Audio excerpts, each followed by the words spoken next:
साथियों, घर का मंदिर कोई साधारण स्थान नहीं होता। यह वो स्थान होता है जहां घर की आत्मा बसती है, जहां हमारे देवी देवता वास करते हैं। यहीं से घर में सुख, शांति, प्रेम, सकारात्मक ऊर्जा और संस्कार निकलते हैं। ये स्थान शांति, करुणा और पारिवारिक संतुलन के लिए होता है।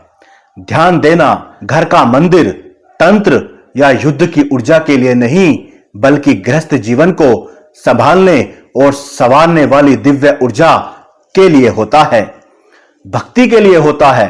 और कुछ देवी देवताओं के स्वरूप ऐसे होते हैं जो संहार, तंत्र, उग्र साधना या युद्ध से जुड़े होते हैं। ऐसे स्वरूप गलत नहीं हैं, लेकिन ये घर के वातावरण के लिए कभी भी उपयुक्त नहीं माने जाते। इसीलिए घर के मंदिर में कौन से भगवान की मूर्ति रखनी चाहिए और कौन से भगवान की नहीं, यह निर्णय बहुत सोच समझकर करना चाहिए, वरना इसके भयंकर परिणाम आपको और आपके परिवार को भुगतने पड़ सकते हैं। तो आज की इस वीडियो में मैं आपको यही बताने वाला हूं कि हमारे घर के मंदिर में कौन कौन सी मूर्तियां होनी चाहिए, और वीडियो के अंत में मैं यह भी बताऊंगा कि कौन से भगवान की मूर्ति नहीं रखनी चाहिए और क्यों। तो आज की इस वीडियो को बहुत ध्यान से देखिएगा और सुनिएगा। साथियों, मेरा नाम है पंडित तरुण शर्मा और स्वागत है आप सभी का आज की इस वीडियो में इस YouTube चैनल पर। अगर आप इस चैनल पर नए हैं तो इस चैनल को सब्सक्राइब जरूर कर लें और इस वीडियो को एक लाइक जरूर कर दें, जिससे आने वाली हर वीडियो आपको मिलती रहे और आपके काम आए। और अगर आपका कोई सवाल है तो आप मुझसे कमेंट करके पूछ सकते हैं, मैं उसका जवाब आपको जरूर दूंगा। तो चलते हैं वीडियो की तरफ। जय माता दी। साथियों, सबसे पहले एक बात अच्छे से समझ लो, घर के मंदिर में वही भगवान होने चाहिए जिनसे आपका मन जुड़ता हो, जिन देवी देवताओं से आपको प्रेम हो और जिनकी पूजा पाठ आप नियमित रूप से करते हो। ध्यान देना, आपके मंदिर में सबसे पहले भगवान गणेश की मूर्ति जरूर होनी चाहिए। घर में गणेश जी की उपस्थिति वह संकेत देती है कि किसी भी शुभ काम की शुरुआत पवित्र और बिना बाधा के हो। इसके बाद सबसे महत्वपूर्ण होते हैं हमारे कुल देवता या हमारी कुल देवी। हमारी कुल देवी, कुल देवता वो होते हैं जिनकी पूजा आपके परिवार में पीढ़ियों से होती आ रही है। हमारे कुल देवता या कुल देवी हमारे पूरे वंश की रक्षा करते हैं और हमारे परिवार को संभालते हैं, आगे बढ़ाते हैं। इसीलिए अपने कुल देवता या कुल देवी की मूर्ति आपके मंदिर में जरूर होनी चाहिए और आपको उनकी पूजा जरूर करनी चाहिए। पूजा में आप उनकी चालीसा का पाठ कर सकते हैं, उनकी स्तुति कर सकते हैं, उनके नाम से धूप दीप कर सकते हैं और साल में 2-3 बार आपको अपने कुल देवता या कुल देवी के धाम भी जरूर जाना चाहिए और उनका आशीर्वाद प्राप्त करना चाहिए। साथियों, अब इसके बाद जो बहुत जरूरी होते हैं वो होते हैं हमारे इष्ट देव या इष्ट देवी।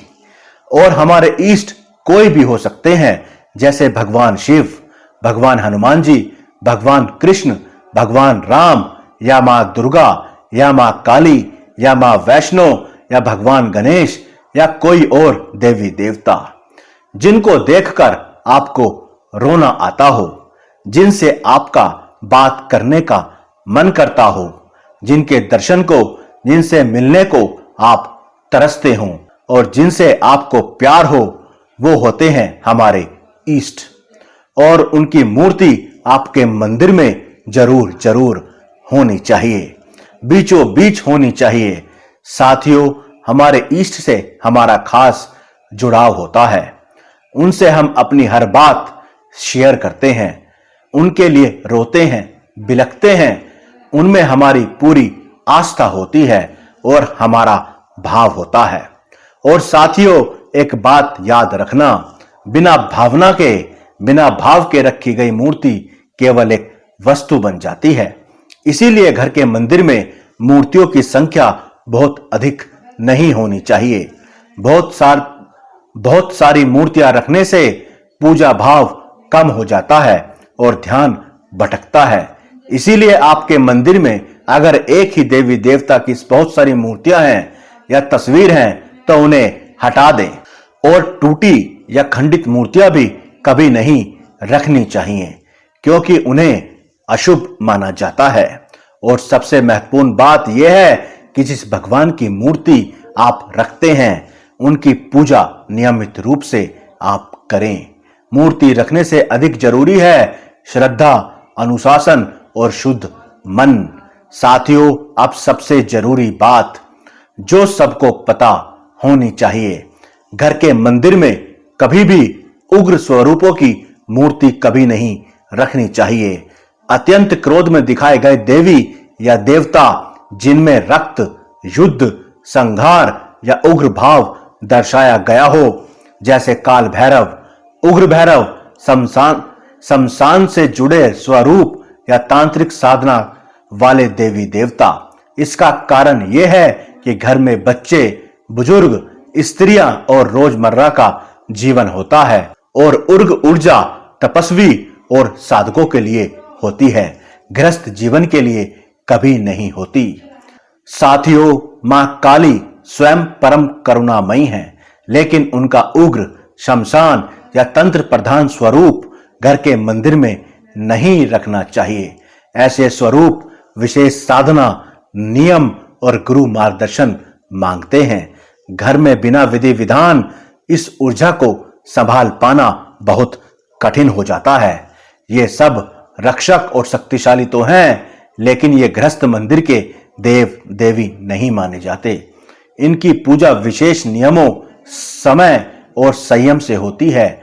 घर में इनकी स्थापना से मन में अनावश्यक भय, अशांति या असंतुलन आ सकता है। इसीलिए इन बातों का विशेष ध्यान रखें। इनके साथ नेगेटिव एनर्जी भी चलती हैं, तो साथियों इस बात का विशेष ध्यान रखें। मां काली के शांत स्वरूप की आप पूजा कर सकते हैं और किसी गुरु की देख रेख में मां काली की पूजा या सेवा करनी चाहिए। अंत में मैं यही कहूंगा कि घर के मंदिर में वही भगवान होने चाहिए जिनसे आपका मन जुड़ा हो, जिनकी सेवा आप सच्चे मन से कर सकें, जिनकी भक्ति करने में आपको आनंद आता हो और उनकी उपस्थिति से आपके घर में सुख, शांति और प्यार बना रहे।